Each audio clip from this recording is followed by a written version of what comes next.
ETV YouTube ఛానల్స్లో మీ వ్యాపార ప్రకటనల కోసం ఈ నంబర్కి కాల్ చేయండి. మన కోసం మనతో కొట్లాడే నిజమైన ప్రేమ చూపించే ఒకే ఒక వ్యక్తి అమ్మ.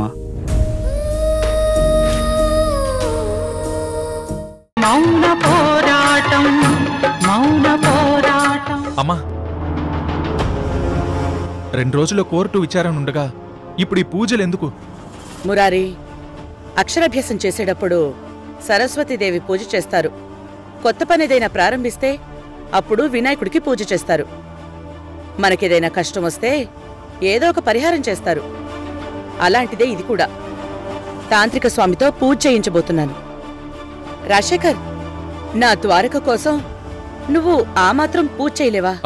పూజేంటి దుర్గా, నా ప్రాణాలైనా ఇచ్చేస్తాను.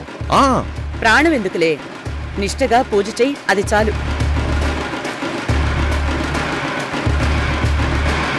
దుర్గా, ఇలా అడుగుతున్నానని తప్పుగా అనుకోకు. వ్రతాలు పూజలు అన్నీ జరిపించేవి, కానీ నువ్వు కొత్తగా తాంత్రిక స్వామిని పిలవడమేంటి? ఆయన ఎవరో వచ్చి పూజ జరిపించడమేంటి? సువర్ణ, నేనెంత నాగరికతలో అడుగు పెట్టినా, ఎంతో పెద్ద ప్రొఫెసర్గా పేరు సంపాదించినా నా మూలాల్ని మర్చిపోలేను. నా నమ్మకాలు నాకుంటాయి, అవి తప్పకుండా ఫలిస్తాయి. అన్నట్టు నక్షత్ర, ఈ పూజకి మీ మావయ్యని కూడా రమ్మని పిలిచాను. ఇంకా రాలేదేంటి?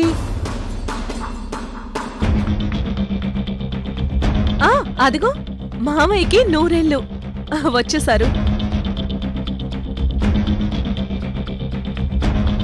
నమస్తే దుర్గ గారు. నమస్తే. నమస్తే అండి. నక్షత్ర, ఎవరి పాప పుణ్యాల్ని బట్టి వాళ్ళ ఆయుష్ రేఖ ఉంటుంది.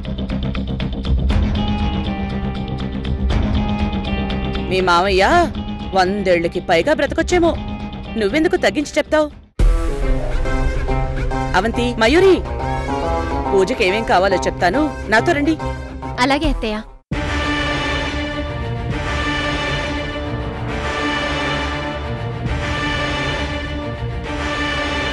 ఏదో పూజ వ్రతం అని ఈ దుర్గ కొత్తగా మాట్లాడుతోందేంటి?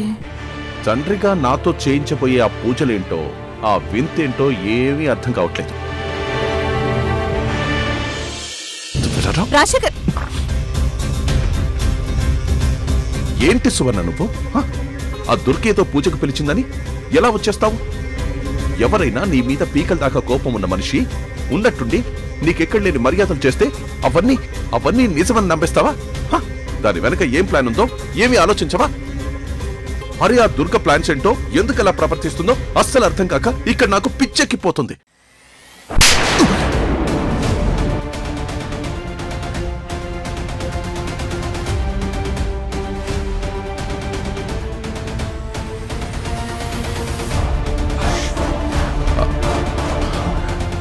ఇలా కొట్టావేంటి సువర్ణ? నువ్వు నాకు ఏదైతే ఇచ్చావో అది నేను నీకిప్పుడు తిరిగి ఇవ్వాలి అని అనిపించింది. ఎలా ఉంది చెంపదెబ్బ? కరెంటు షాక్ కొట్టినట్టు అనిపిస్తుంది కదా? అప్పుడు నాకు కూడా అలాగే అనిపించింది. సువర్ణ, అది సడన్ గా దుర్గ నన్ను నీ దగ్గరికి తీసుకొచ్చి నించోపెట్టి నానాజీ గురించి ప్రస్తావన తీసుకొస్తే నాకేం చేయాలో అర్థం కాలేదు.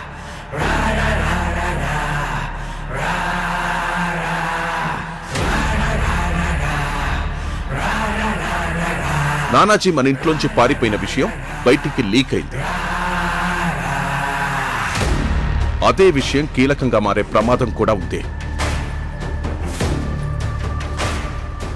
ఆ పెయిన్ నుంచి దుర్గను డైవర్ట్ చేయడం కోసం నేను నిజంగా ద్వారకా క్షేమం కోరుతున్నట్టు దుర్గా అనుకోవాలి కనుక నిన్ను కొట్టానే తప్ప నిన్ను కావాలని చేయి చేసుకోలేదు సువర్ణ. ఆ దుర్గ ముందు నువ్వు దొరికిపోకుండా ఉండడం కోసం నీ చేతికి కత్తిచ్చి నన్ను పొడవమంటే పొడి చేస్తావా? చంపేస్తావా?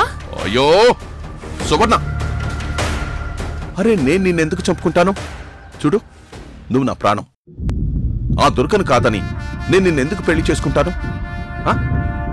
నేను నిన్ను కొట్టడం తప్పే. దానికి నువ్వు నన్ను ఇలా ఒక చెంపదెబ్బ కొట్టడం కాదు. ఇంకా ఈ చెంప మీద ఆ చెంప మీద కొట్టు, భరిస్తాను. కానీ నన్ను మాత్రం నువ్వు అపార్థం చేసుకోవద్దు. రాజశేఖర్, కొన్ని ప్రయత్నాలు చేసేటప్పుడు కొన్ని అడ్డంకులు వస్తాయి. ఇలాంటి కేసుల విషయం అయితే మనం ఎక్కడ దొరికిపోతామోనన్న భయం మనకుంటుంది. అలాంటప్పుడే జాగ్రత్తగా మేనేజ్ చెయ్యాలి. ఆ దుర్గకి నీ మీద అనుమానం వచ్చినప్పుడు నువ్వే తెలివిగా ఇంకోలా డైవర్ట్ చేయాలి, కానీ నన్ను కొట్టకుండా ఉండాల్సింది. ఇంతకీ నువ్వు నానాజీని చంపావా లేదా? నేను వాణ్ణి చంపేశాను సువర్ణ. ఈ చేతులతోనే వాణ్ణి కసి తీరా చంపేశాను. చంపాను కనుక నేను ధైర్యంగా ఉన్నాను. కానీ ఇక ట్విస్ట్ ఏంటంటే ఇప్పుడు మనకు భయం స్టార్ట్ అవుతుంది.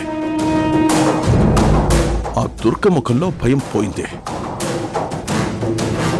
ఏదో తెలియని నమ్మకం, ధీమా తనలో కనిపిస్తున్నాయి.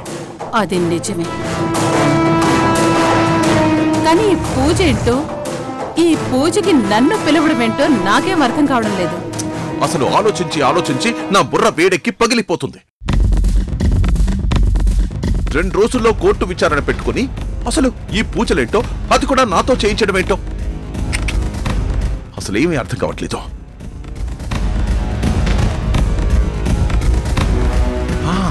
సువర్ణ చూడు, నిన్న దుర్గ మంచికి పిలిచిందో చెడుకు పిలిచిందో తెలియదు, కానీ నువ్వు మాత్రం ఈ రోజు ఇక్కడే ఉంటే ఆ దుర్గ ధైర్యం ఏంటో కనిపెట్టు. తన దగ్గర ఏమైనా ఆధారాలుంటే వాటిని కూడా మొత్తం కాల్చి పారేసాయి. అలాగే రాజశేఖర్. వెళ్ళు.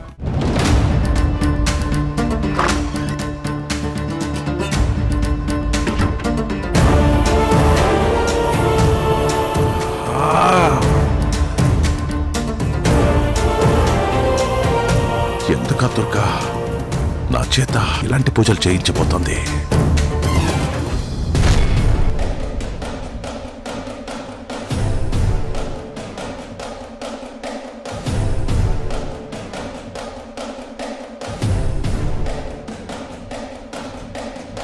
అమ్మ నక్షత్ర, ఎవరికైనా రాత్రిపూట పీడకల్లొస్తాయి. నాకైతే రాత్రి పగలు సంబంధం లేకుండా కళ్ళు మూస్తే చాలు పీడకల్లొస్తున్నాయి. బిల్డింగ్ తగలబడిపోతున్నట్టు, అడవిలో ఒక వింత జంతువు మనల్ని తరుముతున్నట్టు, ఇలా ఎందుకు కళ్ళొస్తున్నాయో అర్థం కావట్లేదమ్మా. భయం, ఆందోళన మనసులో పెట్టుకుంటే అన్ని పీడకలలే వస్తాయి. కలలో అగ్ని ప్రమాదం కనిపిస్తే కొద్ది రోజుల్లో కష్టాలన్నీ తీరిపోతాయి అని చెప్తారు. మరలా తీసుకుంటే అది మంచి కలే కదా. దీనికి భయపడాల్సిన అవసరం ఏం లేదు. మామయ్య భయం అది మాత్రమే కాదత్తయ్య గారు. కొద్ది రోజుల్లో ఆ దుర్గ ఖచ్చితంగా కౌంటర్ ఇస్తుందేమో అనిపిస్తుంది కదా మామయ్య? అంత మాట అనకమ్మా. ఆ దుర్గ నుంచి విముక్తి కావాలని నేను కోరుకుంటుంటే నువ్వింకా భయపెడుతున్నావు. ఏ రఘురామ్, ఇక్కడ ఈ రాజశేఖర్ ఉండగా మీరెవరూ బాధపడాల్సిన అవసరం లేదు, భయపడాల్సిన అవసరం లేదు. కానీ ఆ ఒక్క విషయమే నాకు అర్థం కావటం లేదు. ఆ దుర్గకి మనం దూరంగా వెళ్లాల్సిన అవసరం లేదు. ఆ దుర్గకే ఉత్సు బిగుసుకునేలా మనం చెయ్యాలి. కొడుకు జీవితం ఇలా ముగిసిందేంటా అని ఆ దుర్గ కుమిలిపోవాలి. రాజశేఖర్, నువ్విక్కడ కాన్ఫిడెంట్ గా ఉన్నావు, అటు దుర్గ కాన్ఫిడెంట్ గా ఉంది. అసలేం జరగబోతోంది? జరగాల్సిందే జరుగుతుంది. నువ్వేం టెన్షన్ పడకు సువర్ణ. ఆ దుర్గకు మన మీద అనుమానం వచ్చిందేమో అనిపిస్తోంది. కానీ ఈ పూజలు ఏర్పాటు చేయడం ఏంటో నాకు అర్థం కావట్లేదు. నేను కోడలుగా వచ్చినప్పటి నుంచి ఇవేం చూడలేదు. ఆ దుర్గ కావాలనే ఏదో స్కెచ్ వేస్తుందనిపిస్తుంది. కావాలనే అంతా ప్లాన్ చేసినట్టుగా ఉంది మామయ్య గారు. ఎవరు ఏం ప్లాన్ చేసినా మనల్ని మనం కాపాడుకోవాలి. ఆ దుర్గకే ఊహించని షాక్ మనం ఇవ్వాలి.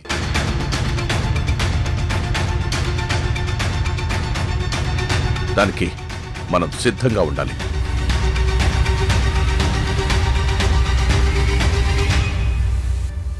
రా.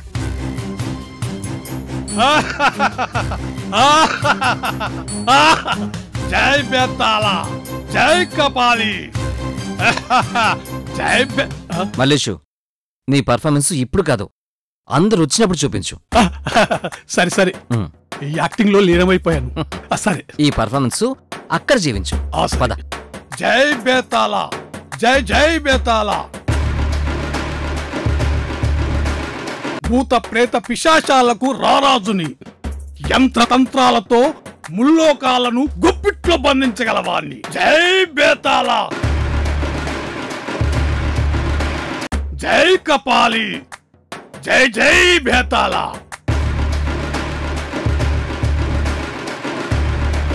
ఎక్కడ కష్ట నష్టాలు ఉంటాయో అక్కడ నువ్వు ఉంటావు, నన్ను పంపిస్తావు. అందుకే బేతాళు పంపించాడు నన్ను. జై బేతాళ. నమస్కారం స్వామి. అమ్మా, ఎవరితను? సరాసరి ఇంట్లోకి వచ్చాడు. అయ్యో మురారి, ఈయన గొప్ప తాంత్రికుడు. ఇంట్లో ఏమైనా కీడుంటే ఇలా పసిగట్టి పోగొట్టేస్తారు. తెలిసిన వాళ్ళు చెప్తే రమ్మన్నాను. మనం ఎన్ని విధాలుగా ప్రయత్నించినా ద్వారకని బయటికి తీసుకురావడానికి ఏ ఆధారం దొరకడం లేదు. ఇంట్లో కొన్ని దోషాలున్నా ఇలా జరుగుతాయంట. అలాంటిదేదైనా ఉంటే ఈయన దూరం చేస్తాడని నమ్ముతున్నాను. అమాయకురాలు దుర్గా, నువ్విలాంటి తంత్రాలు తతంగాలు చేసినా నీకు ఏ ఆధారం దొరకదు. ఎందుకంటే నానాజీని చంపేశాడు. రాజశేఖర్, నువ్వేం ఆలోచిస్తున్నావో నేను అంచనా వేయగలను. కానీ ఈ మంత్రాలు తంత్రాలు అన్నీ నీకోసమేనని కాసేపట్లో నీకే అర్థమవుతుంది.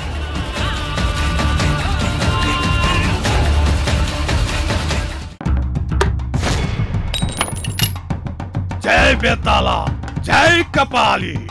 భూత ప్రేత పిశాచాలకు రారాజుని, మంత్రాలతో ముల్లోకాలను గుప్పిట్లో బంధించగలవాణ్ణి. జై బేతాళ, జై కపాలి.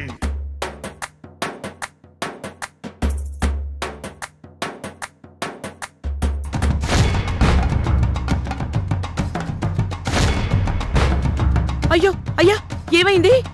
నా పాదాలు వణుకుతున్నాయి, నా చేతులు వణుకుతున్నాయి. ఈ ఇంటికి వచ్చిన దుష్టశక్తి నా మెడబట్టి బయటికి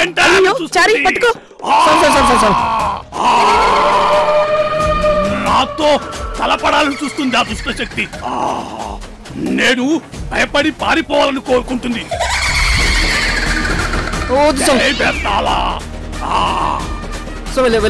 అయ్యా, మీరు చెప్తుంది నిజమా? నిజంగా మా ఇంటిని దుష్టశక్తి పీడిస్తుందా? అందుకేదా మా ద్వారక ఈ కేసులో ఇరుక్కున్నాడు? అందుకేనా మేము ఇంటిలో పాది ఇంత నరకం అనుభవిస్తున్నాం? ఏంటయ్యా ఇది? నమ్మలేకపోతున్నాను. ఏమయ్యా, చూస్తుంటే నువ్వు పగట వేషగాడిలా ఉన్నావు. నిజంగా అంత పెద్ద దుష్టశక్తి ఈ ఇంట్లో ఉందా? అంత కీడు సోకిందా? భూత భవిష్యత్తు వర్తమానాలు తెలిసిన వాణ్ణి.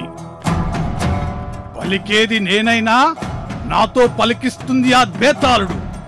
తప్పుడు మాట నా నోట రాదు, తప్పుడు మాట నా బేతాళుడు పలికించడు. ఖచ్చితంగా ఈ ఇంట్లో ఆ కీడు ఉంది.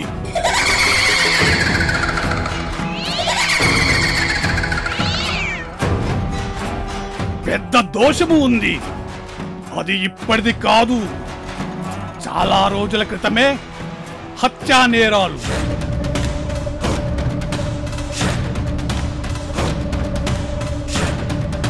అయిన వాళ్ళ మధ్య గొడవలు, కటకటాలు చాలా జరిగాయి. అవునా కాదా? అయ్యా, అన్నీ చూసినట్టే చెప్తున్నారు. ఒకసారి ఇల్లే వల్లకాడు కాబోయింది.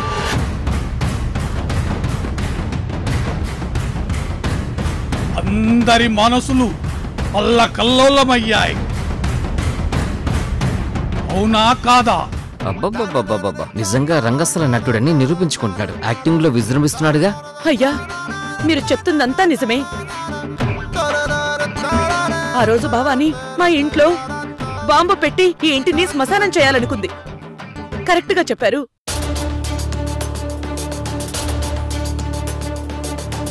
కొద్ది రోజుల క్రితం మా ద్వారకకి యాక్సిడెంట్ జరగబోయింది. ఒకసారి ఎవరో రాస్కెల్ నన్ను పొడవబోతే ఈ రాజశేఖరే వచ్చి నన్ను కాపాడాడు. నాకు కత్తిపోటు తప్పింది. మీరు చెప్పేవన్నీ నిజాలే.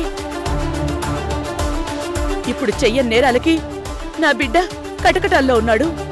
బేతాళుడు పలికించిన మాట అక్షరం అక్షరం సత్యమే. ఇది నిజమే. బేతాళుడి మాట పొల్లుపోదు. అమ్మా, జరిగినవన్నీ చెప్తుంటే చాలా ఆశ్చర్యంగా ఉందమ్మా. ఏంటి మావయ్య ఇది? మొత్తం చెప్పేస్తున్నాడమ్మా. కొంపతీసి మన ప్లాన్లు కూడా ఈ తంత్రగాడు చెప్పేస్తాడా ఏంటి? కీడు ఇంకా ఉంది. ఇంకా ఇంకా చీకట్లో చాప కింద నీరులా చేరుతూ ఉంది. అమావాస్య దుష్ట గ్రహాలు కూడా ఇక్కడే ఉన్నాయి.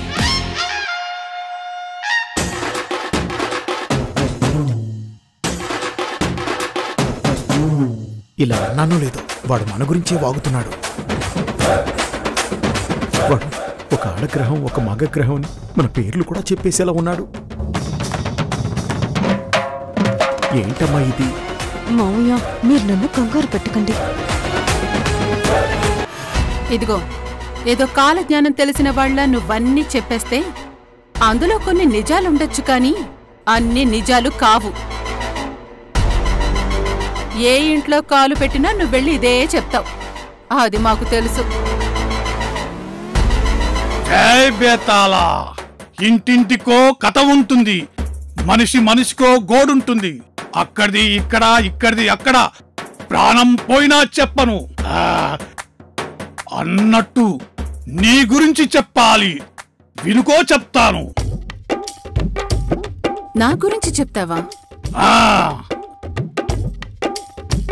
అష్ట కష్ట నిష్ట నికృష్ట దుష్ట పాప పరిహారం. నీ పీడ కూడా ఉంది. ఒకరి మేలు కోరుతున్నట్టు ఆర్భాటాలకు పోతావు, కానీ అన్ని అరిష్టాలే కోరతావు. ఇప్పుడు నీ మనసులో ఏముందో చెప్పమంటావా? వీడేంటి అర్థం కాని మాటలన్నీ అని చివరిన నిజం చెప్తున్నాడు. కొంపతీసి నా మనసులో మాట చెప్తాడా ఏంటి? అయ్యా, నా మనసులో అలాంటివేవీ లేవు. ఏదో ఇక్కడికి చోటపు చూపుగా వచ్చాను. నన్ను వదిలేయండి. దయచేసి నా గురించి ఏమీ చెప్పొద్దు స్వామి. సమరకతనగరి జిల్లి జనాసి మల్లా సమరోరు గిల్లా. యంత్రం తంత్రం అన్నీ తెలిసిన వాడిని. ఎవరి మనసులో ఏముందో ఇట్టే చెప్పేస్తాను. ఒక్కొక్కరి మనసులో చెప్పమంటావా? ఏముందో చెప్పమంటారా దుర్గమ్మ?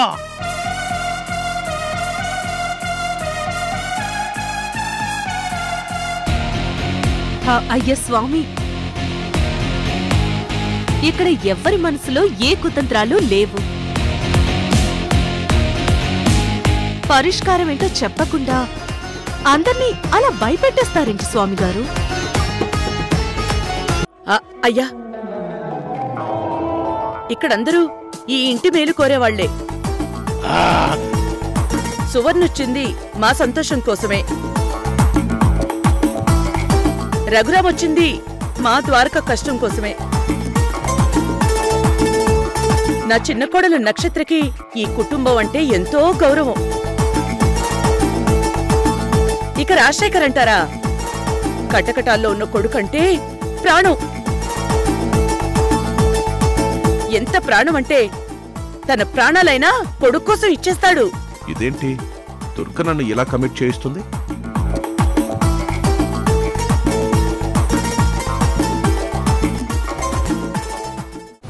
అయ్యా, మీరు ఇంట్లో అడుగు పెట్టారో లేదో, ఇక్కడ స్థల పురాణం దగ్గర నుంచి నేర చరిత్ర దాకా అన్నీ చదివినట్టు చెప్పేశారు. ఇప్పుడు మేమేం చెయ్యాలో అదే చెప్పండి. ఆ దుష్ట శక్తిని ఎలా వదిలించుకోవాలో చెప్పండి. ఆ దుష్ట శక్తిని అల్లాడించి బెదిరించి భయపెట్టి ఈ ఇల్లు వదిలి పారిపోయేటట్టు చెయ్యాలంటే కొన్ని తంత్రాలు చెయ్యాలి, కొన్ని తతంగాలు జరిపించాలి. అవి జరిపిస్తే నిజంగా పీడ వదిలిపోతుందా? అలాగైతే నేను నా ప్రాణాలైనా ఇస్తాను.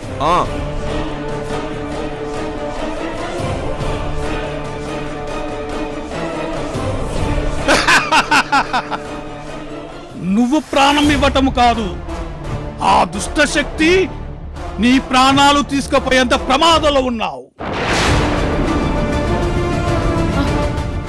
అయ్యో,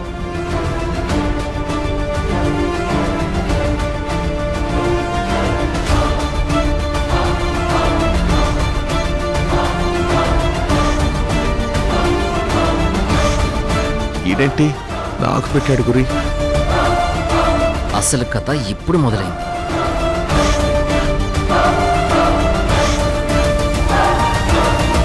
ఏంటయ్యా మీరనేది? రాజశేఖర్కి ప్రాణగండం ఉందా? ముమ్మాటికి ప్రాణగండం ఉంది. సరి అయిన సమయానికి నన్ను రప్పించారు గనక ఇంకా ఈ ప్రాణం మీ కళ్ళ ముందు ఉంది. ఈటీవీ విన్ యాప్ రోజుకి కేవలం రూపాయి మాత్రమే. ఇప్పుడే ఈటీవీ విన్ యాప్ డౌన్లోడ్ చేసి సబ్స్క్రైబ్ చేయండి.